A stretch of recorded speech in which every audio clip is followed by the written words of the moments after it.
1, 1, 2. Check me out right here, yo. What's going on? Mike the Troop Jackson here at 4 Ounce Fight Club. Joined today by Geoff Neal, the Hands of Steel, woo, for another edition of Fighters Talk. Geoff got an upcoming fight next week at Legacy 37 on Access TV. How you feeling about that? I'm feeling real good, real great. Weight's down, my cardio's there. I'm just ready to go. Yeah, it's been a little while.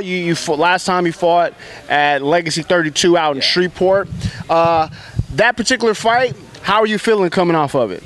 I mean, I didn't finish the fight like I wanted to. I knew I could have beat the dude. I felt like I was a way better fighter than him. I should have finished him in the first and second round, but I let it go to a decision. Kind of disappointed, but stuff happens. You know, it was my first 3-round, 5-minute fight, so I guess that's a good thing about it. Do you also feel that because the fight was on live television, maybe that played a little part and maybe, a little jitters? Yeah, I think so. That was like my first televised fight, first fight for Legacy, so I was kind of nervous, and I went into it real slow because I didn't want to get caught with something and lose. Right. So. That's understandable. Now, coming into the fight, you're taking on, I would say a seasoned vet. He's been here for a while. He's fought on TV quite a bit. And Charlie Ontiveros. Now, he's a tricky fighter. Yeah. What kind of game plan and strategy do you have for someone with an unorthodox style as Charlie? The game plan basically is to keep it where I want to keep it. I'm not saying I'm going to take him down. I'm not saying I'm going to stand and trade with him. But the bottom line is wherever I want the fight to be, I'm going to make it there. I'm not going to let him play his game, let him fight his fight. I'm going to fight my fight where I'm comfortable at. Definitely. Now, it seems like at one point you were a very active fighter. You were getting 2, 3, 4 fights a year from your amateur career starting as a pro. But we haven't seen you a while. This will only be your second fight at the end of the year. Yeah. What's the reason for the long layoffs between your fights? Just to slow it down. Now I'm a professional. I used to do 2, 3, 4 fights a year, but that was when I was an amateur.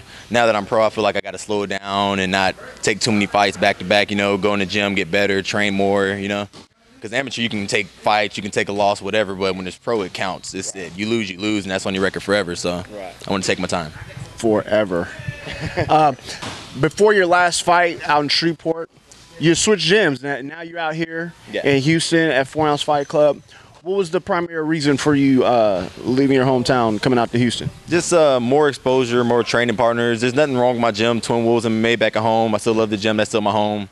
Just came to get different looks, different training partners, get punched in the face more, Just to better myself as a fighter, Now, do you go back to cross-train a little bit? You go back home from time to time? I actually haven't been back since I've been here in Houston, but I plan on after this fight going back home for about a couple months.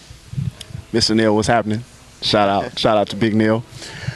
After the fight, do you feel that you're going to take a longer layoff, or will we see Geoff Neal a little sooner rather than later? I plan on getting back right in it right after this fight. I don't want to take too long off this time. Whenever the next Legacy, or if I can find some other local promotion, I'll get on that. Definitely, man. Well, Geoff Neal, definitely excited to see you taking on a very dynamic striker. It's going to be a fun fight. Oh, yeah.